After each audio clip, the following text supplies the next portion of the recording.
మహాశివరాత్రి అందరికీ నమస్కారములు, శుభాకాంక్షలు. రాచకొండ శర్మ గురువు గారికి మా ఇంట్లో ఇలా ఉన్నందుకు మా అదృష్టం. అతనికి పాదాభివందన నమస్కారములు. అధ్యయన భార సభ్యులందరికీ కూడా నా తాలూకా పాదాభివందన నమస్కారములు. ప్రార్థనా శ్లోకాలతో ఈనాటి కార్యక్రమం ప్రారంభించుకుందాం. ఓంకారం బిందు సంయుక్తం నిత్యం ధ్యాయంతి యోగినః కామదం మోక్షదం చైవ ఓంకారాయ నమో నమః. సదాశివ సమారంభాం వ్యాస శంకర మధ్యమాం అస్మదాచార్య పర్యంతాం వందే గురు పరంపరాం. శంకరం శంకరాచార్యం కేశవం వాదరాయణం సూత్రభాష్యకృతం వందే భగవంతౌ పునః పునః. ధ్యానమూలం గురోర్మూర్తి పూజామూలం గురోపదం మంత్రమూలం గురోర్వాక్యం మోక్షమూలం గురో కృపా. ఓం సహనా భవతు సహనౌ భునక్తు సహ వీర్యం కరవావహై తేజస్వినావధీతమస్తు మా విద్విషావహై. ఓం శాంతి శాంతి. స్వస్తి. పూజ్యులైన గురు రాచకొండ శర్మ గురువు గారికి సవినయంగా ప్రార్థిస్తున్నాం. ఇవాళ మహాశివరాత్రి సందర్భంగా మాకు శివుని నిన్న చెప్పారు, అతను శివ మానస పూజ ఎలా చేయాలన్నది మా సత్సాయి సమితిలో చక్కగా చెప్పారు. హరి ఓం. శ్రీ గురుభ్యో నమః. శాస్త్రం శరీరమీమాంస దేవస్తు పరమేశ్వరః ఆచార్యాః శంకరాచార్యాః జన్మజన్మ. ఈనాడు ప్రత్యేకాంశంగా అధ్యయనాంశములకు వైవిధ్యంగా శివుని సంబంధమైనటువంటి కొన్ని మాటలను, కొన్ని భగవద్భావనలను తెలుసుకుందామని నిన్న సంకల్పించాము. ఆ శివుని అనుగ్రహం కలిగినది కనుక చేద్దాం. శివానంద లహరి అనేటటువంటి స్తోత్రాన్ని మనం ఒక్కొక్క శ్లోకాన్ని తీసుకుని 100 శ్లోకాలను అధ్యయనం చేసుకున్నాం. వాటి నుంచి ఒక 4-5 శ్లోకాలు చూసి తదుపరి శివ మానస పూజను కూడా ఒకసారి చూద్దాం. గభీరే కాసరే విశతి విజనే ఘోర విపినే విశాలే శైలే చ రమతి కుసుమార్థం జడమతి సమర్పైక్యం చేతసరసిజముమానాథ భవతే సుఖేనావస్థాతుం జనైః న జానాతి కిమహో. జనైః న జానాతి కిమహో. ఎందుకయ్యా ఈ జనం ఈ సింపుల్ విషయాన్ని అర్థం చేసుకోలేకుండా ఉన్నారు? జనైః న జానాతి కిమహో ఏమిటిట? గభీరే కాసారే విశతి, లోతైనటువంటి కొలనలోకి దిగుతుంది. విజనే ఘోర విపినే విశాలే శైలే చ భ్రమతి, విశాలమైనటువంటి కొండలలోను కోనలలోను బండలలోను శైలము విశాలే శైలే చ భ్రమతి. దేనికోసం? ఈ కొలనుల్లోకి దిగడము, ఆ కొండలు బండలు ఎక్కడము, అవన్నీ తిరగడము, ఆ విశాలమైనటువంటి ప్రదేశాలన్నీ అరణ్యాలు సంచరించడం ఎందుకయ్యా అంటే కుసుమార్థం జడమతి, పూలను సేకరించడం కోసం. ఈ పత్రి కావాలి, మారేడు పత్రి అంటే ఈశ్వరుడికి చాలా ఇష్టము, భూర్జపత్రాలంటే చాలా ఇష్టము, ఇంకోటంటే ఇష్టము. ఈ పువ్వులు ఆ పువ్వులు సేకరించడంలో టైం వేస్ట్ చేసుకుంటున్నాడు. గభీరే కాసారే విశతి విజనే ఘోర విపినే విశాలే శైలే చ భ్రమతి కుసుమార్థం జడమతి సమర్పైక్యం సమర్ప్య సమర్ప ఏకం సమర్పైక్యం. ఒకే ఒకటి పువ్వు ఇస్తే చాలు. ఏమిటా పువ్వు?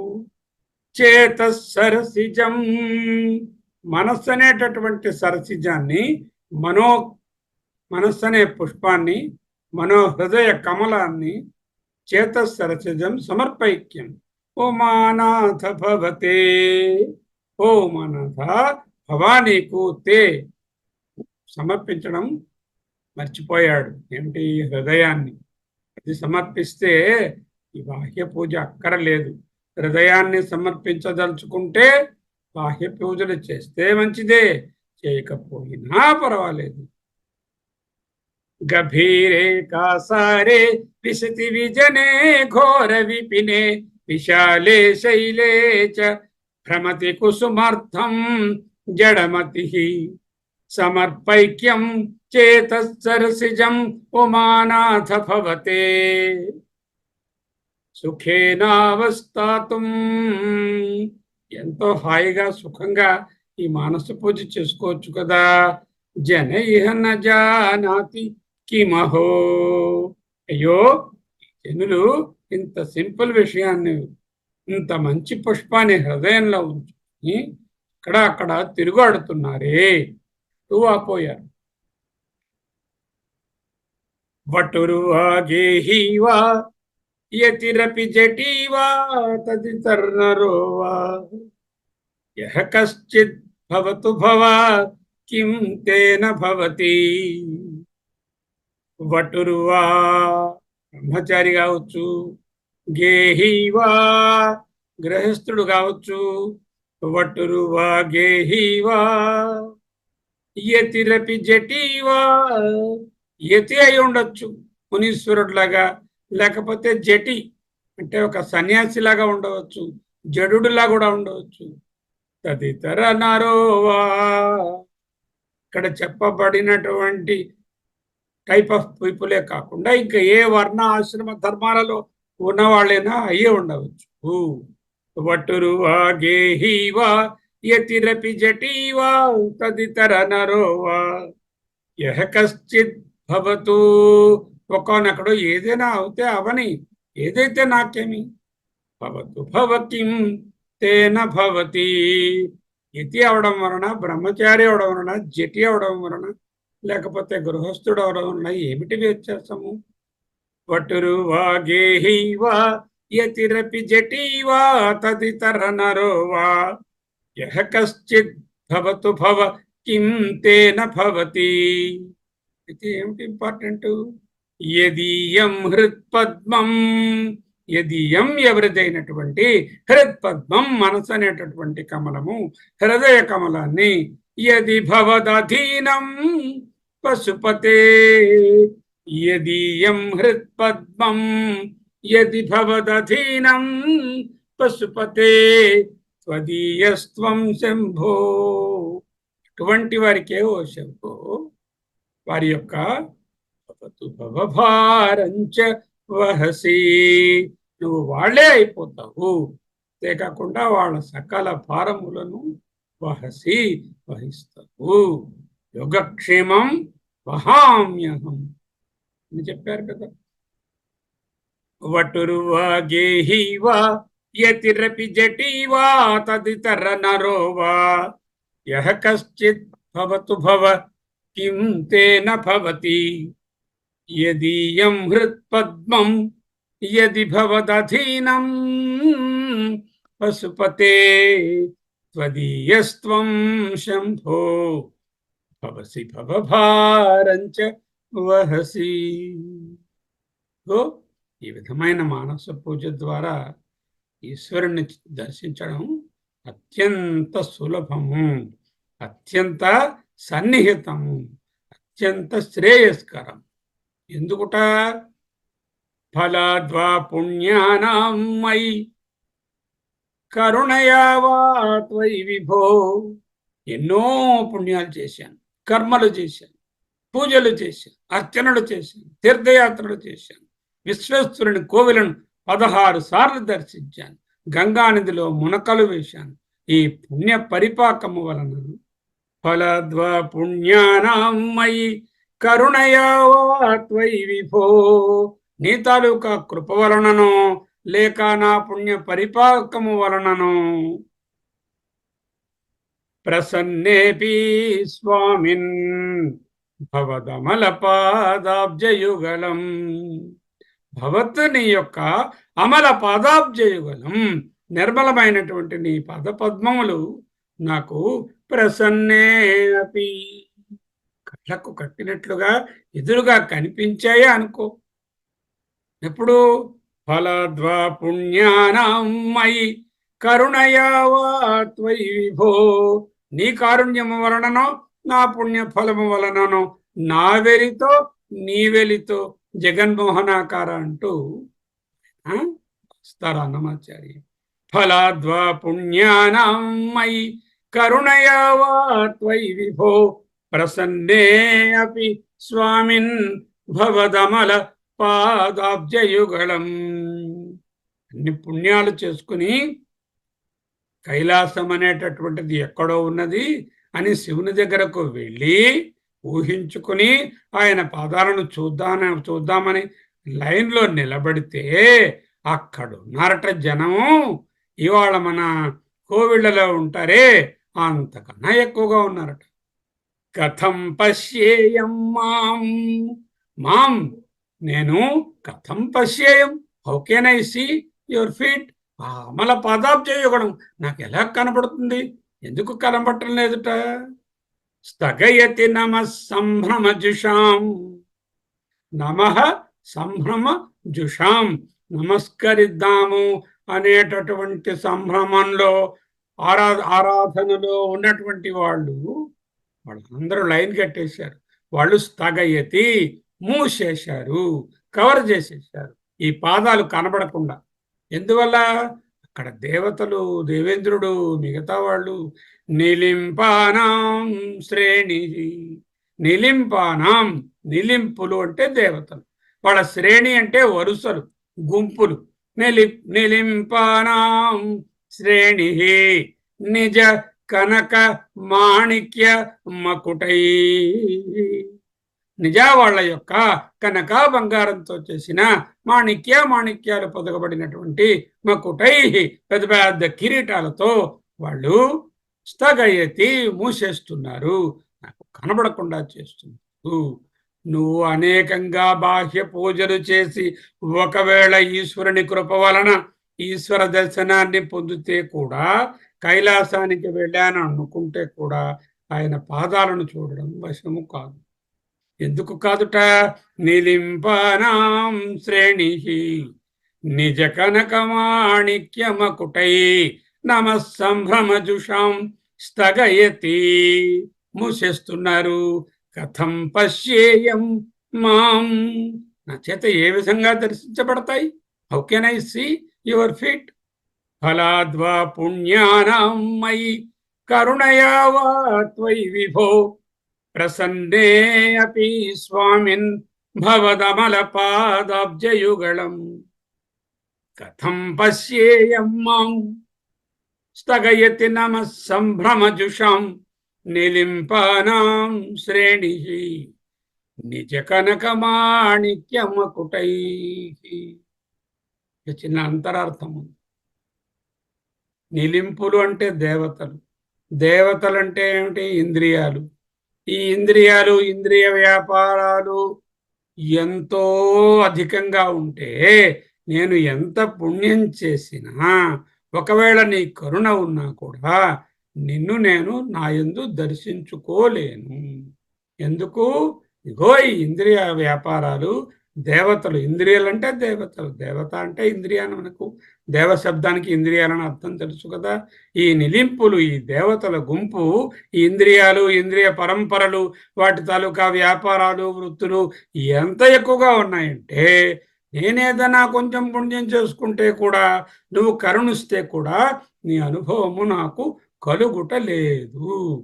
చేత ఇంద్రియ వ్యాపారాలను పూర్తిగా కట్టిపెట్టుకోవాలి అనే అంతరార్థాన్ని కూడా ఈ పద్యంలో, ఈ శ్లోకంలో చెప్తుంది. అవునా?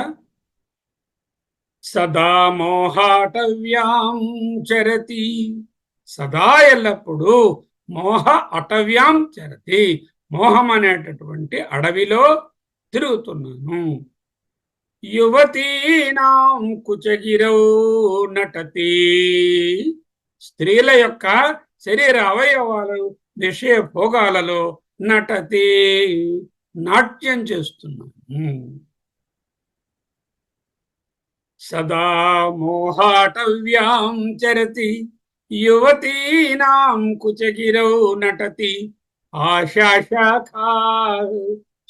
ఆశాశాఖాసు అటతి, ఆశ అనే కొమ్మలను పట్టుకుని ఊగుతున్నాను, కోతుకొమ్మచ్చులు ఊగినట్టు. ఝుటితి, జంపింగ్ చేస్తున్నాను. స్వైరమభిత, యథేచ్ఛగా. స్వైరం అభిత, ఝుటితి, అటతి, నటతి అండ్ చరతి, 4 విశేషణాలు వేశారు. సదా మోహాటవ్యాం చరతి అంటే మోహం అనేటటువంటి అడవిలో తిరుగుతున్నాను. యువతీనాం కుచగిరౌ నటతి, ఇంద్రియ భోగములలో మునిగి తేలుతున్నాను. ఆశాశాఖ అటతి, ఆశ అనే కొమ్మలను పట్టుకొని ఇటు అటు ఊగుతున్నాను. చుటితే స్వైరమభిత, రకరకములైనటువంటి ఇంద్రియ సంబంధమైనటువంటి వ్యాపారాలను ఒక కోతి ఏ విధంగా గెంతుతూ ఉంటుందో అదే విధంగా నా మనసు ఈ ఇంద్రియ వ్యాపారాల యందు, విషయ లోలుపత్వంలోను, స్త్రీ కాంచనాదుల యందు ఉండేటటువంటి మోహాలలో చరతి, నటతి, ఝుటితి, అటతి, ఇవన్నీ చేస్తుంది. కాబట్టి కపాలిన్, ఆయనకు కపాలి అని పేరు కదా, చేత కపాలిన్ అని సంబోధించారు. భిక్షో, ఆది భిక్షువు కదా, కపాలిన్ భిక్షో మే, మే నా యొక్క హృదయ కపిమత్యంత చపలం, నా హృదయం అనేటటువంటి ఈ కోతి ఉందే చాలా చపలత్వం కలిగినటువంటిది. సదా మోహాటవ్యాం చరతి, రోజు ఎల్లప్పుడూ నిరంతరము మోహమనే అడవిలో తిరుగుతున్నాను. యువతీనాం కుచగిరౌ నటతి, ఇంద్రియ భోగాలలో, విషయ వాంఛలలో, జననేంద్రియ సంబంధమైనటువంటి వాంఛలలో మునిగి తేలుతున్నాను. ఆశాశాఖాసు అటతి, ఆశ అనే కొమ్మలు పట్టుకుని ఇటు అటు ఊగుతున్నాను. ఝుటితే స్వైరమభిత, కాబట్టి కపాలిన్, ఓ కపాలి అంటే ఓ ఈశ్వర, ఓ భిక్షు, మే హృదయ కపి, నా మనస్సునే ఈ కోతిగాడు ఉన్నాడే, అత్యంత చపలం, మామూలు చపలం కాదండి, అత్యంత చపలం, మే హృదయ కపి. ఏం చెయ్యాలట అటువంటి కోతికి? కోతి ఇటు అటు గెంతకుండా ఉండాలంటే కోతికి మెడలో తాడు కట్టాలి. ఆ తాడు కట్టి ఒక ఆయన కోతిని ఆడించే ఆయన, ఒక ఆయన చేతిలో పట్టుకోవాలి. ఆయన భిక్షువులా ఉంటాడు, ఓ పుర్రె లాంటిది ఏదో పట్టుకుని డబ్బులు అడుగుతూ ఉంటాడు. ఈయన వేషం కూడా కరెక్ట్గా సరిపోయింది దానికి అంటున్నారు. కపాలిన్ భిక్షోమే హృదయ కపిమత్యంత చపలం, దానికి వేసి కట్టేసే తాడు ఏమిటి? దృఢం భక్త్యా బద్ధ్వా, దృఢమైనటువంటి భక్తి అనే త్రాటితో ఈ మనస్సునే కోతిగాడిని కట్టేసి ఏమంటున్నారు? శివ భవదధీనం కురు విభో, ఓ శివ, విభో కపాలిన్ భిక్షో మే హృదయ కపి అత్యంత చపలం దృఢం భక్త్యా బద్ధ్వా భవదధీనం కురు, నీ అధీనంలో ఉంచుకోవయ్యా. చక్కగా రాశారు. సదా మోహాటవ్యాం చరతి యువతీనాం కుచగిరౌ నటతి, ఆశాశాఖా ఝుటితి ఆశాశాఖాసు అటతి ఝుటితి స్వైరమభితః కపాలిన్ భిక్షో మే హృదయ కపిమత్యంత చపలం దృఢం భక్త్యా బద్ధ్వా శివ భవదధీనం కురు విభో. ఏమిటా మెసేజ్ ఇందులోని? మనసా కోతి మనకు తెలుసు, ఆశా శాఖలలో తిరుగుతూ ఆ ఆశ అనే శాఖలు పట్టుకొని ఊగుతూ ఉంటుంది, మోహం అనే అడవులలో తిరుగుతూ ఉంటుంది, విషయ వాంఛలలో యువతీనాం కుచగిరో నటతి ఝుటితి. దీనికి ఈశ్వరుని సంధానం మనకు కావాలి, ఈశ్వరుని తాలూకా సామీప్యము సాయుధ్యము కావాలి అంటే దృఢం భక్త్యా బద్ధ్వా, దృఢమైనటువంటి భక్తి అనే తాటుతో కట్టవయ్యా అని ఆయన్ని ప్రార్థించుకుంటున్నారు. ఎందుకంటే ఈశ్వర కరుణ ఉంటేనే మనకు ఆ భక్తి కుదురుతుంది, మనము ఆయనతో ఏకమవడానికి అవకాశం ఉంటుంది. ఇది కూడా మానస పూజయే. నా ఇంద్రియ నిగ్రహాన్ని, మనో నిగ్రహాన్ని నాకు ఉండేటట్టు కలుగజెయ్యి అంటుంది. ఇంకొక శ్లోకం చూసేసి మనం మానస పూజలకు పోతాం. నాలం వా, అలం అంటే చాలు అని అర్థం సంస్కృతంలో. నాలం వా చాలదా, నాలం వా పరమోపకారమిదం త్వేకం పశూనాం పతే. పశూనాం పతే, పశూనాం అంటే పశువుల యొక్క పతి. పశువులంటే ఎవరైతే పాశములతో కట్టుబడి ఉన్నారో, అంటే ఈ ఆశాపాశాలు సంసార బంధాలతో కట్టుబడి ఉన్నారో వారు పశువులు. ఇండైరెక్ట్ గా మనము అంటే ఈ పశువులు అంటే ప్రాణులని కూడా అర్థం చెప్పుకోవచ్చు. పశునాం పతి అంటే పశువుల పతి అయినటువంటి, అంటే ప్రాణులకు ఈశ్వరుడైనటువంటి ఓ పరమేశ్వర ఏం చేయాలట ఆయన? నాలంబా చాలదా, పరమోపకారం పరమోపకారం ఇదం తు ఏకం తు, ఈ ఒక్క పరమోపకారం చాలదా అంటే పరమోపకారం ఆయన చేసినది. పశ్యన్ కుక్షిగతాన్ చరాచర గణాన్ బాహ్యై స్థితాన్ రక్షితుం. కుక్షిగతాన్ కడుపులోనున్నటువంటి చరాచర గణాన్ అన్ని రకములైనటువంటి ప్రాణులను లోకాలను కడుపులో పెట్టుకున్నాడు కదా భగవంతుడు. యస్య వాస్తేయమబ్ధి అంటూ విష్ణు సహస్రం మొదట్లో ఉన్న శ్లోకాలలో వస్తుంది కదా.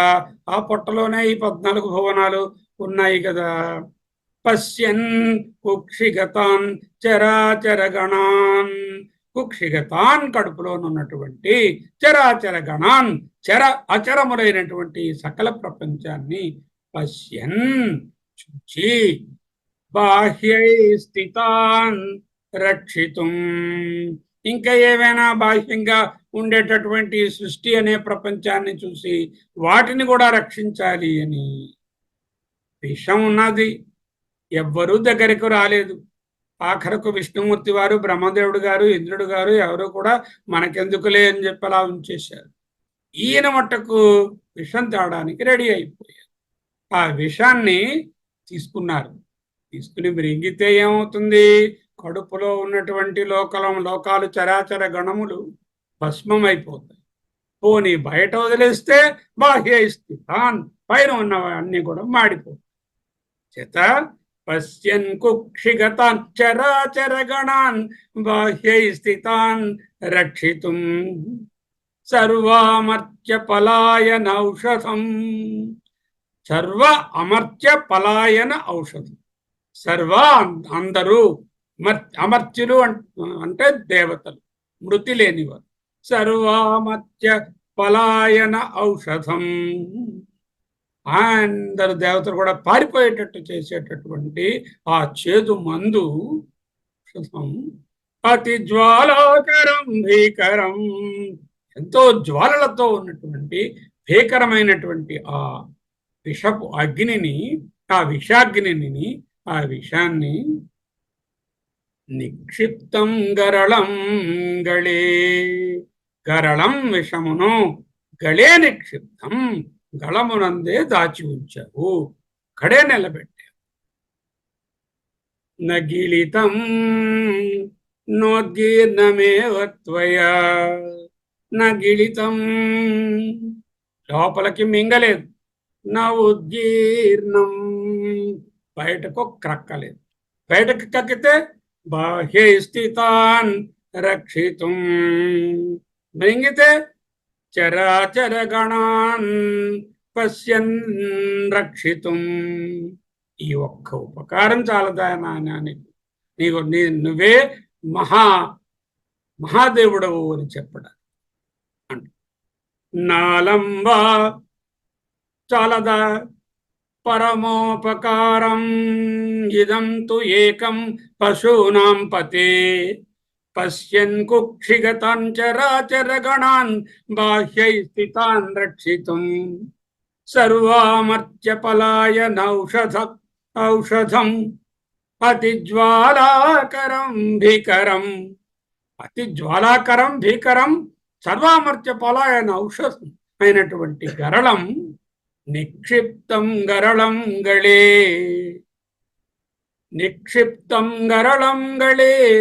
నగిళితం, నాట్ టేకెన్ ఇన్సైడ్. నోద్గీర్ణమేవ త్వయా నీ చేత నగిళితం రింగబడలేదు, నా ఉద్గీర్ణం క్రక్కబడలేదు. అదే మన వాళ్ళు అంటూ ఉంటారు, వాడు ఆ విషయాన్ని మృంగలేడు కక్కలేడు. అంటే రెండు విధాలుగా కూడా మృంగితే ఒక బాధ, కక్కితే ఒక బాధ. ఈశ్వరునికి అటువంటి ప్రాబ్లమే వచ్చింది. దానికోసం ఏం చేశారు? చక్కగా నిక్షిప్తం గరళం గళే నగిళితం నోద్గీర్ణమేవ త్వయా. అందుకే గరళ కంఠుడు, అందుకే మచ్చ ఉంటుంది కంఠం దగ్గర ఈశ్వరునికి. కాలకూట విషయాన్ని అక్కడ నిక్షిప్తం చేశారు. సో ఈ 5 శ్లోకాలను తీసుకున్నాము. 5 శ్లోకాల తర్వాత మనము ఇప్పుడు శివ మానస పూజ అని చెప్తారు. ఇప్పుడు అదే కదా చెప్పారు. సమర్పైక్యం చేతర్షిజం ఉమానాథ భవతే సుఖేనావస్థాతుం జన ఇహ న జానాతి కిమహో. ఎందుకు హృదయ పుష్పాన్ని సమర్పించి ఆనందంగా ఉండలేకుండా ఉన్నాడు మనిషి అంటూ ఒక శ్లోకంలోను, ఆ తరువాతి శ్లోకంలో కూడా యదీయం హృత్పద్మం యది భవదధీనం పశుపతే త్వదీయత్వం శంభో భవసి భవభారంచ వహసి. ఎవరి హృదయ పద్మం అయితే నీ అధీనంలో ఉంటుందో అటువంటి వారి తాలూకా భారాన్ని నీవే వహిస్తావు. తర్వాత పద్యంలో కూడా హృదయ కపిమత్యంత చపలం దృఢం భక్త్యా బద్ధ్వా. భక్తి అనేటటువంటిది బాహ్యమైనది కానే కాదు. ఈ విషయాన్ని మనం తెలుసుకోవాలి. భక్తి అనేటటువంటిది నిర్వ్యాజమైనటువంటి ప్రేమయే భక్తి. అంటే ఏ విధమైనటువంటి అన్య చింతన లేనటువంటి ఒకే విషయం మీద కాన్సన్ట్రేటెడ్గా అతి ప్రేమతో అత్యంత దీంతో ఉండడాన్ని భక్తి అంటారు. స్వస్వరూపానుసంధానం భక్తిరిత్యభిధీయతే అన్నారు. ఎవరు? వివేక చూడమణిలో శంకరులే. స్వరూపానికి అనుసంధానం చేసుకోవడం, స్వరూపాన్ని తెలుసుకోవడమే భక్తి. దృఢం భక్త్యా బద్ధ్వా, నా స్వరూప జ్ఞానం కలిగేటట్టు చేసి భవదధీనం కురు విభో, నీ అధీనం చేసుకో అంటూ మానస పూజను శివానంద లహరిలో బోధించారు. బోధించి ఊరుకున్నారా? మానస పూజ అంటూ శ్లోకాలను వ్రాశారు. ఇవి మీరు అందరికీ తెలిసినవే, చక్కని అర్థాలు ఉన్నాయి. జాగ్రత్తగా చూద్దాం. రత్నైకల్పితమాసనం హిమజలై స్నానం చ దివ్యాంబరం. చూడండి, మనం పూజ చేయాలంటే షోడశ కళల పురుషుడు. ప్రశ్నోపనిషత్తులో చదువుకుంటాం. పరమాత్మ షోడశ కళ పురుషుడు. షోడశ కళలంటే 16 కళలు నిండినటువంటి పూర్ణ చంద్రుడు అని కదా అర్థము. ఆ పూర్ణ చంద్రుడు దేనికి సంకేతము తెలుసునా? మనం రోజు పాడుకుంటున్నాం కదా, పూర్ణమదః పూర్ణమిదం అనేటటువంటి పూర్ణత్వానికి సంకేతము చంద్రుడు. ఈ చంద్రుడిలో ఏ మచ్చ లేనటువంటి జంతుడు, నిష్కలంకమైనటువంటి పూర్ణత్వం కలిగినటువంటి ఆ షోడశ కళ పురుషునకు షోడశ ఉపచారాలు 16 రకాలైనటువంటి పూజోపచారాలు చేస్తాం. ఏం చేస్తాము? ఆవాహనం, కమిన్ సార్, ఆసనం, కూర్చోండి సార్, కాళ్ళు కడుక్కోవడానికి నీళ్లు సార్, ఇంకో కొంచెం మంచినీళ్ళు ఇస్తున్నాను తాగండి సార్, ఆ తర్వాత భోజనం సార్, భోజనం అయిన తర్వాత తాంబూలం సార్, ఆ తర్వాత ఈ భోజనం చేస్తున్నప్పుడు మరి చెమట పట్టకుండా విసనకర్రలతో విసరడాలు, తర్వాత ఏసీ వేయడం, ఇలాంటివన్నీ చేస్తాం భగవంతుడికి. ఇవన్నీ బాహ్య పూజలు. ఈ బాహ్య పూజలు కాకుండా ఇదే పూజలను ఆంతరంగా చేసుకోవచ్చు అంటూ శ్రీవారు శంకరులు బోధించారు.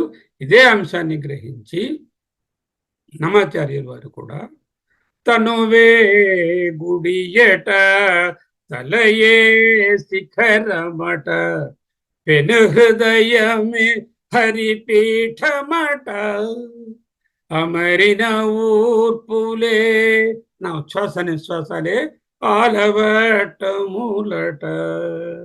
అంటూ ఆయన కూడా ఈ మానస పూజనే అక్కడ ప్రతిపాదించారు. ఇక్కడ ఏంటంటున్నారు? రత్నై కల్పితం ఆసనం, రత్నాలతో తయారు చేయబడినటువంటి సింహాసనం, హిమజలై స్నానం, చల్లటి నీళ్లతో మంచి స్నానం, అభిషేకం. రత్నై కల్పితమాసనం హిమజలై స్నానం, స్నానం అయిన తర్వాత కొత్త బట్టలు ఇస్తాం కదా కట్టుకోండి అని. దివ్యాంబరం నానారత్న విభూషితం, రకరకములైన రత్నములతో చేసినటువంటి ఆభరణాలన్నీ ఇచ్చాం. సరిపోయా? మృగమద కస్తూరి ఆమోదాంకితం చందనం, కస్తూరి, జవ్వాజి, పునుగు, చందనము మొదలైనటువంటి సుగంధ ద్రవ్యాలన్నీ ఒంటికి పూసుకోవడానికి ఇస్తాం. మనం కూడా చూడండి, చందనం సమర్పయామి అంటూ చందనాన్ని పెడతాం. జాతి చంపక బిల్వ పత్ర రచితం, జాతి కుసుమము, చంపక పుష్పము, బిల్వపత్రము, వీటితో రచితం తయారు చేయబడినటువంటి పుష్పం, పుష్పాల పూజ. చ మరియు ధూపం, ధూపమాఘ్రాపయామి అంటూ ధూపాన్ని చూపిస్తున్నాం కదా. తథా దీపం, అదే విధముగా దీపాన్ని. దేవా దయానిధే, నువ్వు నన్ను కరుణిస్తావు, ఇవేవి నేను ఫిజికల్ పూజలు చేయలేదని నువ్వు అనుకోవు. ఎందుకు? మన తిన్నడు ఏం పూజ చేశాడు? ఏ పూజ చేయలేదు. మంత్రయుక్త పూజ చేయ మహిమ కలుగునో, మంత్రమో తంత్రమో ఎరుగనైతినే, వాదమేల పేద బాధ తీర్చరవయ స్వామి, మహేష పాప వినాశ కైలాసవాసాయిష, నిన్ను నమ్మినాను స్వామి నీలకంఠరా అంటూ కన్నప్ప పూజించాడు కదా. చేత దీపం దేవదయానితే పశుపతే, ఇవన్నీ హృత్కల్పితం, హృదయమునందే కల్పించాను. గృహ్యతాం, యాక్సెప్ట్ చేయండి సార్, తీసుకోండి సార్, స్వీకరించండి సార్ అన్నాడు ఆయన. స్వీకరించండి అయ్యా మహానుభావ, హృదయంలో ఉన్నటువంటి సింహాసనము, రత్న సింహాసనం నా హృదయం, చల్లటి హిమజలై స్నానం, దివ్యాంబరం, నానారత్న విభూషితం, మృగమదామోదాంకితం చందనం, జాతి చంపక బిల్వపత్ర రచితం పుష్పం చ ధూపం, తథా దీపం దేవదయానిధే పశుపతే హృత్కల్పితం గృహ్యతాం. ఎలాగ హృదయంలో ఇవన్నీ వచ్చేసాయి? ఈ సింహాసనాలు, ఈ హిమజలాలు, ఈ దివ్యాంబరాలును. మరి దేహము, ఈ హృదయము, స్థూల శరీరము, సూక్ష్మ శరీరము, మనస్సు అన్ని దేనితో తయారు చేయబడ్డాయి? పంచభూతాలతో తయారు చేయబడ్డాయి. ఈ పంచభూతాలు ఏమిటట? రత్నైకల్పితమాసనం. రత్నాలంటే, ఆసనం అంటే అక్కడ భూమికి మహీం మూలాధారే అన్నాం కదా. ఆధారము, ఆసనము, కూర్చునే స్థలము, అది రత్నైకల్పితం అంటే భూతత్వం. హిమజలై స్నానం, జలతత్వము, దివ్యాంబరం, ప్రకాశిస్తున్నటువంటి ఆ ద్యులోకము అంబరం, ఆకాశం. నానారత్న విభూషితం మృగమద మోదాంకితం చందనం, ఇవన్నీ రకరకములైనటువంటి ఈ సుగంధ ద్రవ్యాలు. అంటే మళ్ళీ సుగంధ ద్రవ్యాలు అంటే శబ్ద స్పర్శ రూప రసగంధాలలో ఒకటైనటువంటి ఆ స్పర్శకి చందనం రాసుకుంటే చల్లగా ఉండడం, లేకపోతే ఆ ముక్కుకి చల్లటి వాసన తెలిసి ఆ ఇంద్రియాల ద్వారా పూజించుకుంటుంది. అలాగే పుష్పాలు, జాతి చంపక బిల్వ పత్ర రచితం పుష్పం, ఇవి కూడా మళ్ళీ ఈ స్పర్శేంద్రియానికి సంబంధించినవి, ఈ ఘ్రాణేంద్రియానికి సంబంధించినవి. ధూపం, తెలుస్తూనే ఉంది ఘ్రాణేంద్రియం అని. దీపం, ఆ దీపం ఉంటేనే కదా కళ్ళు కనిపిస్తాయి. అంటే నా కళ్ళు అనేటటువంటి దీపాలతో, నా మనస్సు అనేటటువంటి పుష్పాలతో, ఈ పంచ భూతాలతో చేయబడినటువంటి పంచ జ్ఞానేంద్రియాలు కర్మేంద్రియాలతో కల్పించబడిన ఈ శరీరంతో లోపల ఉన్నటువంటి హృత్ మనస్సుతో కల్పితం చేయబడినటువంటి పూజను గృహ్యతాం పశుపతే, తీసుకోవయ్యా. అంటే పాంచభౌతికమైనటువంటి ఈ శరీరము, పాంచభౌతికంగా ఏర్పడినటువంటి ప్రపంచంలో ఉన్న ఈ పువ్వులు, పత్రులు, చందనాలు, లేకపోతే మృగమదము, విభూషణ రత్నాలు, నానారత్న విభూషితం రత్నాలు, పైనుంచి లోపటి నుంచి కూడా ఉన్నటువంటి ఈ పంచభూతాలనే నీకు పూజగా సమర్పించుకుంటున్నాను అంటూ చెప్తున్నారు. రత్నైకల్పితమాసనం హిమజలై స్నానాంచ దివ్యాంబరం, నానారత్న విభూషితం మృగమద మోదాంకితం చందనం, జాతి చంపక బిల్వ పత్ర రచితం పుష్పం చ ధూపం తథా దీపం దేవ దయానిధే పశుపతే హృత్కల్పితం గృహ్యతాం. అంతేనా? ఇందాకల దాంట్లో టేస్ట్ చెప్పలే, స్పర్శ చెప్పారు, దీపం చెప్పారు, ఆఘ్రాణం చెప్పారు, పృథ్వీతత్వం చెప్పారు, అన్నీ చెప్పారు. కానీ ఇప్పుడు రెండవ శ్లోకంలో ఈ రసనేంద్రియానికి సంబంధించినటువంటివి చెప్తున్నారు.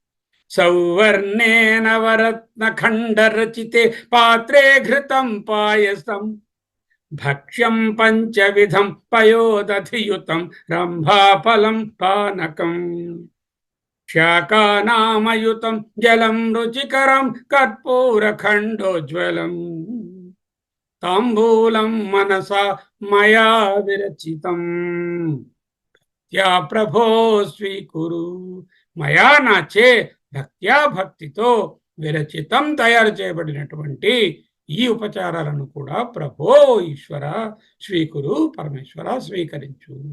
ఏమిటా ఉపచారాలుట? సౌవర్ణే నవరత్న ఖండ రచితే, సువర్ణము మళ్ళీ హేమము బంగారం, నవరత్నములు అది పృథ్వీ తత్వమే. పాత్రే, అటువంటి పాత్రములు, పాత్ర అంటే బంగారు పాత్ర, దాని చుట్టూ నవరత్నాలు, ఇవన్నీ ఊహయే, భవన మాత్రమే. అక్కడ బంగారము లేదు ఆయన దగ్గర, పాత్రలు లేవు. సౌవర్ణే నవరత్న ఖండ రచితే పాత్రే ఘృతం, నెయ్యి, పాయసం తెలుసు మీకు, భక్ష్యంచ పంచవిధం, 5 రకాలైనటువంటివి. భక్ష్య, భోజ్య, లేహ్య, చోష్య, పానీయాలు, ఇవి 5 రకాలు. అవి ఎలా ఉన్నాయట? పంచామృతాలు అని మేము చెప్తూ ఉంటాం మనం పూజ చేసేటప్పుడు. పయోదధియుతం, పాలు, పెరుగు, నెయ్యి ఇవన్నీ కలిపి, అరటిపండు, రంభాఫలం పానకం, బనానా మిల్క్ షేక్ కూడా తయారు చేశానయ్యా. ఎక్కడ చేశాడు? బయట ఏంలే, అన్ని మనసులోనే. శాకానామయుతం, ప్రకృతిలో నీచే సృష్టించబడినటువంటి ఈ పత్రాలతో, వీటితో, శాకములు అంటే ఈ లీవ్స్, వాటితో తయారు చేసినటువంటి, వాటితో పవిత్రం చేయబడినటువంటి, ఇక్కడ ప్రత్యేకమైన శాకం అంటే ఏంటంటే మారేడు దళమనో తులసి దళమనో అనుకోవాలి. జలం రుచికరం, తాగడానికి నీళ్లు కూడా పక్కన పెట్టారు, దాంట్లో తులసి దళం కూడా వేశారు. కర్పూర ఖండోజ్వలం తాంబూలం, తాంబూలంలో పచ్చకర్పూరం వేసి కర్పూర ఖండంతో, ఉజ్వలం అంటే బాగా ఉద్దీపనం చేయబడినటువంటి తాంబూలం మనసా మయా విరచితం. మనస్సుతో నేను తయారు చేసి పెట్టాను. ఈ నవరత్న ఖండ రచితమైన పాత్ర లేదు, అందులో ఘృతము నెయ్యి లేదు, పాయసం లేదు, పంచవిధ భక్ష్యాలు లేవు, పయోధృతం ఫలం పానకము నిజంగా లేదు. ఇవన్నీ భావన మాత్రంగా నా మనసుతోనే మనసామయా విరచితం భక్త్యా ప్రభో స్వీకురు అంటూ రసనేంద్రియానికి సంబంధించినటువంటి ఈ తత్వాన్ని కూడా చక్కగా చెప్పారు. ఏం తెలిసింది మనకి? ఇప్పుడు పంచేంద్రియాలు, జ్ఞానేంద్రియాలు, పంచ కర్మేంద్రియాలు, పాంచభౌతికమైనటువంటి ఈ శరీరము ఈశ్వర పూజకు వినియోగించడమే శివమానస పూజ అంటూ 2 శ్లోకాలలో నిక్షిప్తంగా చేసి చెప్పారు. చూద్దామా ఇంకా? ఛత్రం చామరయోర్యుగం వ్యజనకం చాదర్శకం నిర్మలం వీణాభేరి మృదంగ కాహళ కళా గీతం చ నృత్యం తథా సాష్టాంగం ప్రణుతి స్తుతిభిర్బహువిధాహి ఏతత్ సమస్తం మయా సంకల్పేన సమర్పితం తవ విభో పూజాం గృహాణ ప్రభో. సంకల్పేన సమర్పితం పూజా విభో గృహాణ, స్వీకరించు. సంకల్ప మాత్రంగా మనసులో సంకల్పించుకున్నది. ఛత్రం గొడుగు, చామరం యుగం, 2 ఇటోటి అటోటి, చామరయోర్యుగం వ్యజనకం విసినికర్ర, ఛత్రం చామరయోర్యుగం వ్యజనకం చాదర్శకం నిర్మలం, నిర్మలమైనటువంటి అద్దం. ఎందుకంటే ఆయన బొట్టు గట్టలు సవరించుకోవాలి కదా, దానికి అద్దం ఉండాలి కదా, సో అద్దం. వీణాభేరి మృదంగ కాహల కళా గీతం చ నృత్యం తథా, రకరకములైన వాయిద్యములతో చేస్తున్నటువంటి పాటలు, ఆటలు, ఆటపాటలు. ఈ ఆటపాటలు అంటే ఏమిటి? మనం చేస్తున్నటువంటి ఈ కార్యక్రమములు, కార్యకలాపాలే అవన్నీ మానసికంగా ఆటపాటలు. అంటే ఏమిటి? వీణా భేరి మృదంగ కాహళ కళా గీతం చ నృత్యం తథా. అంటే నా యొక్క కార్యకలాపములు కర్మేంద్రియాలతో, ఇంతకుముందు జ్ఞానేంద్రియాలు అయిపోయాయి. మొదటి 2 శ్లోకాలలో 5 జ్ఞానేంద్రియాలు, మొదట 4, తర్వాత రసన 5 జ్ఞానేంద్రియాలతో మానస పూజ మనసుతో పాటు చేస్తున్నాను అన్నారు. ఇప్పుడు కర్మేంద్రియాలను చెప్తున్నారు. ఈ కర్మేంద్రియాలలో ఏమేమి చెప్తున్నారు?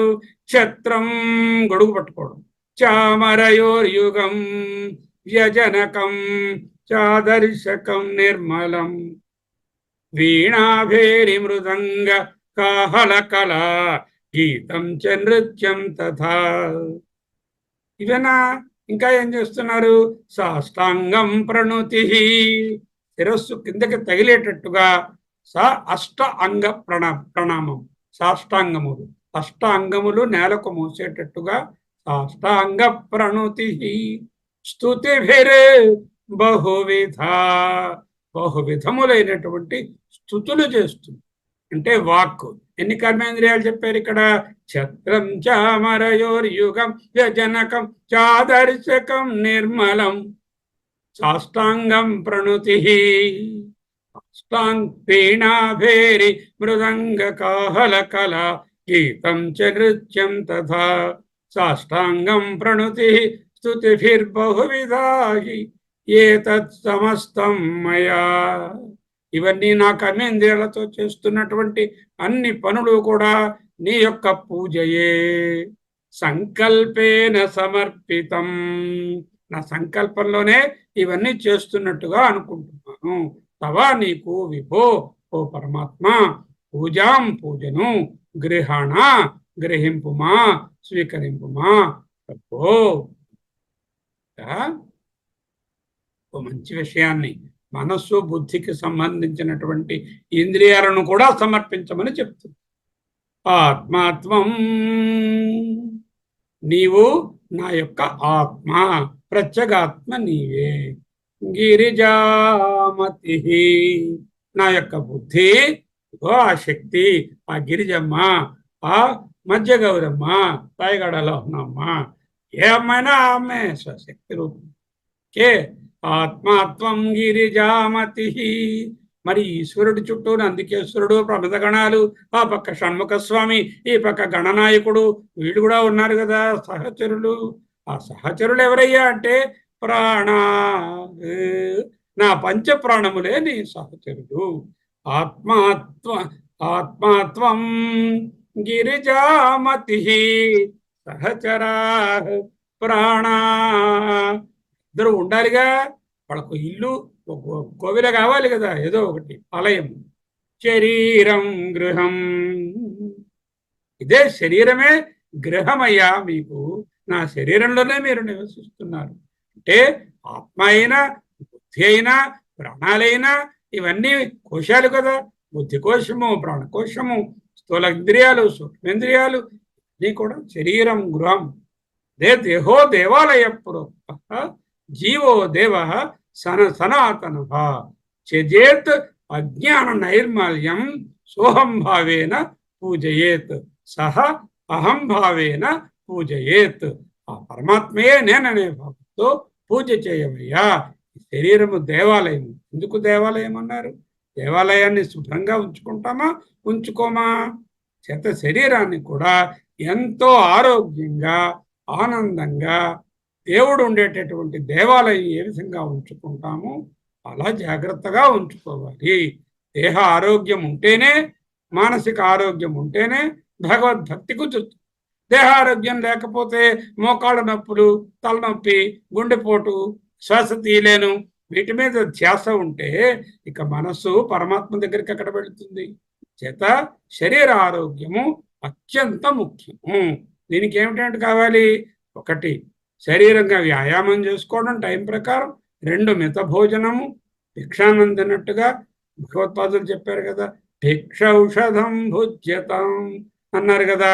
మూడోది, మనస్సును సమత్వము, సమానత్వంతో ఈక్వనామస్గా ఉంచుకుంటే ఈ మూడు లెవెల్లోని, at the level of the body, at the level of the mind, at the level of the emotions, ఈక్వానమస్ గా హెల్తీగా ఉంచుకుంటే అటువంటి శరీరం గృహం. శరీరం ఏమిటైంది? వీళ్ళు ఉండేటటువంటి గృహము, దేవతారాధనకు కావలసినటువంటి గృహం. అయితే పూజ ఏమిటయ్యా? పూజాతే విషయోపభోగ రచన. నా యొక్క విషయములు, ఉపభోగము చేయబడుతున్నటువంటి విషయములతో కల్పించబడినటువంటిదే పూజ. అంటే ఈశ్వర పూజకు విషయభోగాలు అనుభవించేటటువంటివే ఈశ్వర పూజ. అంటే ఎటువంటి విషయములను మనం గ్రహించాలి, ఎటువంటి విషయభోగాలను పరిత్యజించాలి అన్నది అక్కడే తెలుస్తుంది. ఎందుకు? మనకు ఈశ్వరునికి ఒక విధముగా స్పాయిల్ అయిపోయిన ఫ్రూట్ ఇస్తామా? ఇవ్వము కదా. మనం తినము. ఈశ్వరునికి పెడతామా? పెట్టము. అలాగే కుళ్ళిపోయినటువంటి పువ్వులు మనం వేస్తామా? వేయము. ఇంద్రియాలకు ఏ ఏ విషయాలను చూపిస్తాము అవి భగవత్ పూజకు సంబంధించిన మంచి విషయాలుగానే ఉండాలి. ఏ కమలాక్షునర్చించు కరములు శ్రీనాథు వర్ణించు జింహ జిహ్మ సురరక్షకుని చూచు చూట్కులు శేషసాయికి మ్రొక్కు శిరము విష్ణునాకర్ణించు వీనులు మధువైరిద విలిడి మనము భగవంతు వలగును పదములు పురుషోత్తముని మీది బుద్ధి అంటూ పోతన వారు ఇంద్రియాలతో చేసే పనులన్నీ కూడా శ్రేష్టంగా ఉండాలి అంటే భగవంతునికి సంబంధించినటువంటివే అయి ఉండాలి. యత పూజాతే విషయోపభోగ రచన. మరి సమాధిలో ఉండాలిగా. ఈశ్వర ధ్యానం అంటే నిద్రా సమాధి స్థితి. నిద్రలో ఏంటవుతుంది?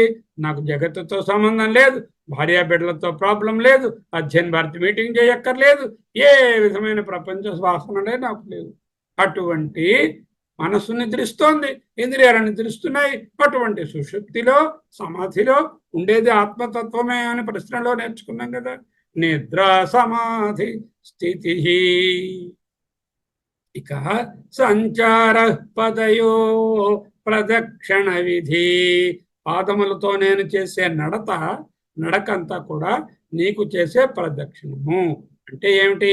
పాదాలతో పోకూడని చోట్లకు పోకూడదు, చేయకూడని పనులకు పాదములను నియోగించకూడదు. ఈశ్వరుని పూజకు నియోగించవలసిన పాదములను ఈశ్వరుని కోవిల చుట్టూ తిరిగేటట్టుగా చేసేటట్టు ఏ మంచి కార్యాన్ని సత్కార్యాన్ని చేయడానికైనా మన పాదాలను ఉపయోగించి మనం అక్కడికి వెళుతున్నాము, లేకపోతే స్కూటర్లోనో కారులోనో వెళుతున్నాము అంటే అది సత్కార్యమా కాదా, ఈశ్వర కార్యమా కాదా అనేటటువంటిది నిర్ణయించుకోండి. చెప్పకనే చెప్తున్నారు. సంచార పదయో ప్రదక్షిణ విధి.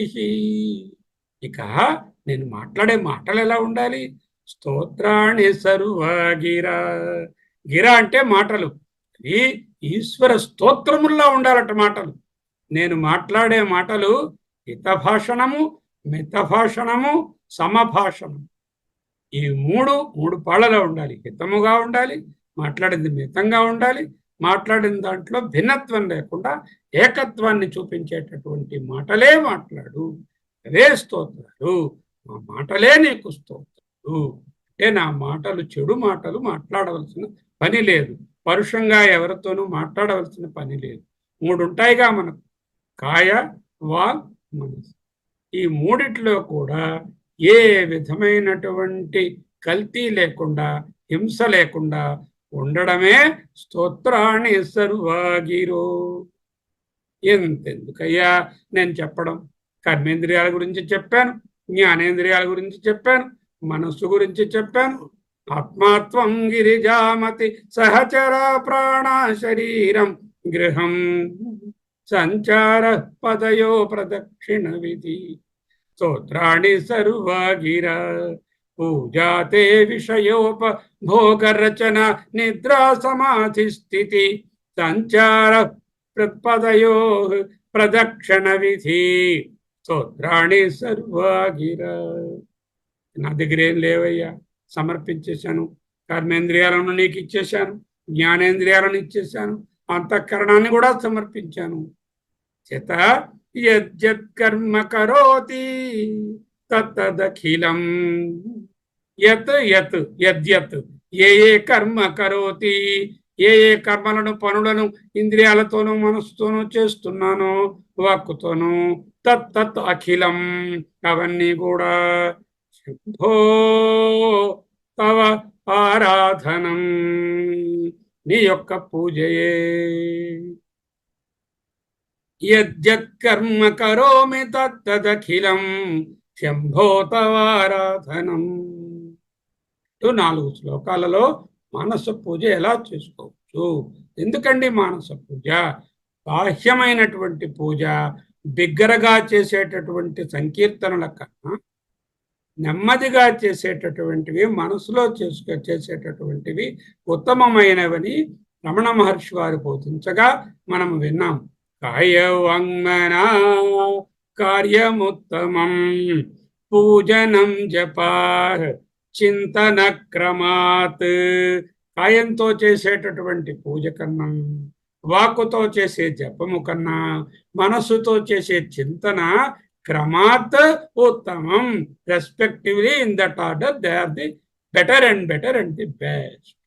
ఆయన చెప్పారు కదా, అదే విషయాన్ని ఈయన కూడా సమర్పైక్యం చేత సరసిజము మానాతే సుఖేనావస్థాతుం జనైహ న జానాతి కిమపో యదీయం హృత్పద్మం యది భవదధీనం పశుపతే త్వదీయత్వం శంభో భవసి భవభారంచ వహసి. కపాలిన్ భిక్షో మే హృదయ కపిమత్యంత చపలం దృఢం భక్త్యా బద్ధ్వా శివ భవదధీనం కురు విభో. ఆ శ్లోకాలలో రాసినది, ఇక్కడ మానస పూజలో రాసినది, ఈ రెండూ ఒక్కటే. భగవద్ ఆరాధనకు బాహ్య పూజలు ఒక 10% పనిచేస్తాయి, అంతరమైనటువంటి పూజలు 80% పనిచేస్తాయి. ఇక ఇంకో 20% ఉండిపోయింది, 10%, 20%. అదేమిటి? సోహం భావేన పూజయేత్. నేనే నీవని తెలుసుకుంటే ఆ మోక్షం అనేటటువంటిది ఇక్కడే ఇప్పుడే ఉన్నది చెప్తూ క్షమాస్తోత్రాన్ని కూడా చెప్పారు లాస్ట్లో.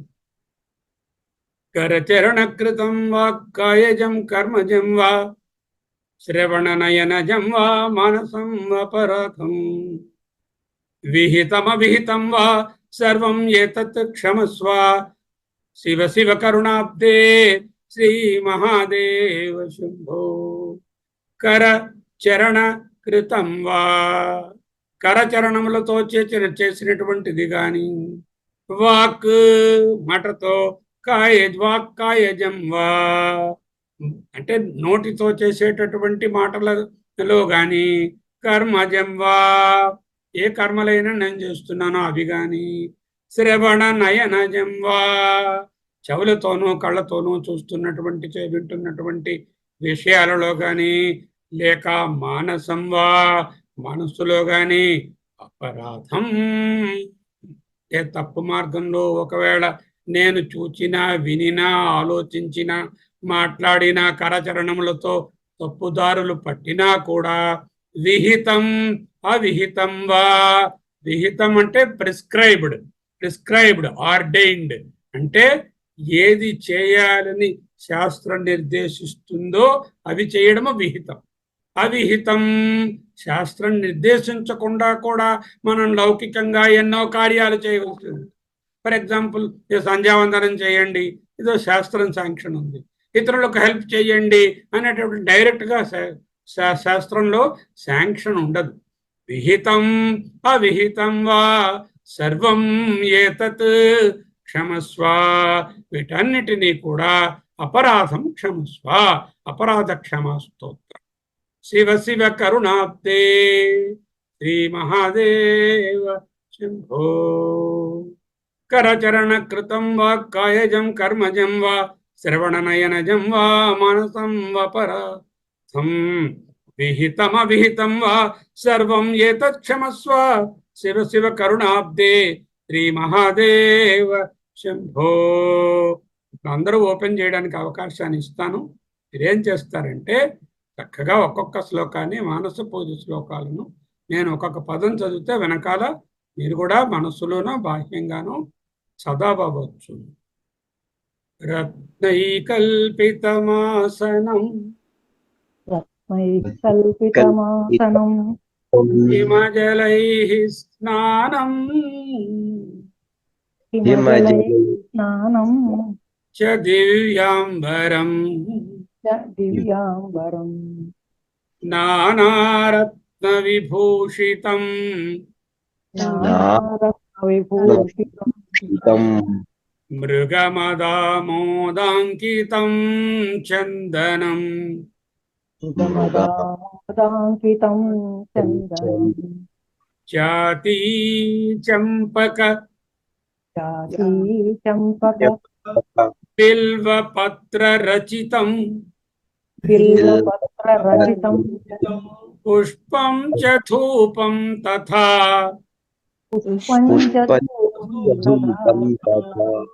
దీపం దేవదయానిధే దీపం దేవదయానిధే పశుపతే పశుపతే హృత్కల్పితం గృహ్యతాం.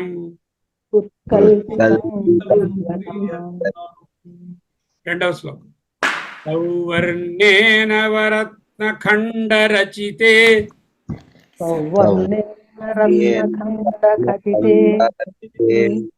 పాత్రే ఘృతం పాయసం భక్ష్యం పంచవిధం వయోదధియుతం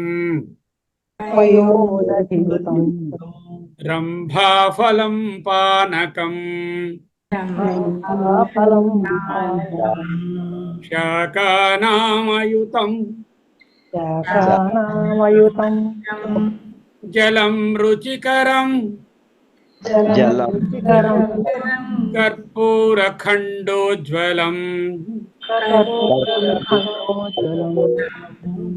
తాంబూలం మనసా మయా విరచితం భక్త్యా ప్రభో స్వీకురు.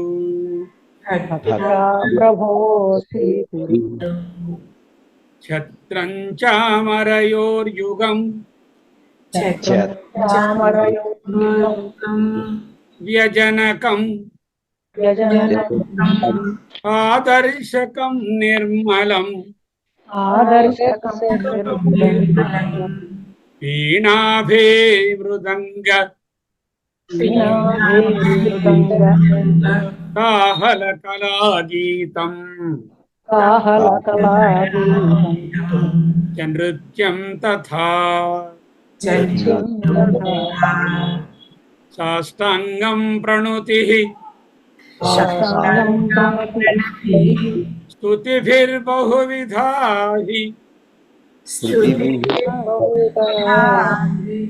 ఏతత్ సమస్తం మయా ఏతస్తమస్తం మయా కల్పేన సమర్పితం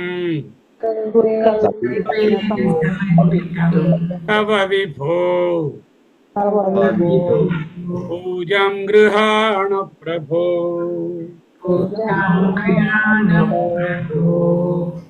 ఆత్మాత్వం గిరిజామతిః సహచరాః ప్రాణాః శరీరం గృహం పూజాతే విషయోపభోగరచనా నిద్రా సమాధి స్థితిః సంచారః పదయోః పదయోః ప్రదక్షిణ విధిః స్తోత్రాణి సర్వా గిరో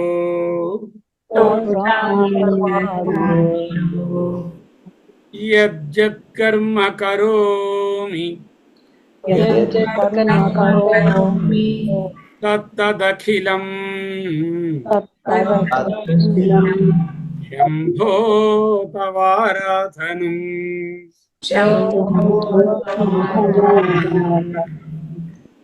కరచరణకృతం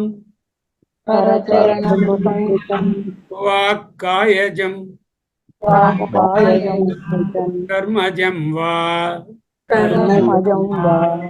శ్రవణనయనజం వా మానసం వాపరాధం విహితమవిహితం వా సర్వమేతత్ క్షమస్వ శివ శివ కరుణాబ్దే శ్రీ మహాదేవ శంభో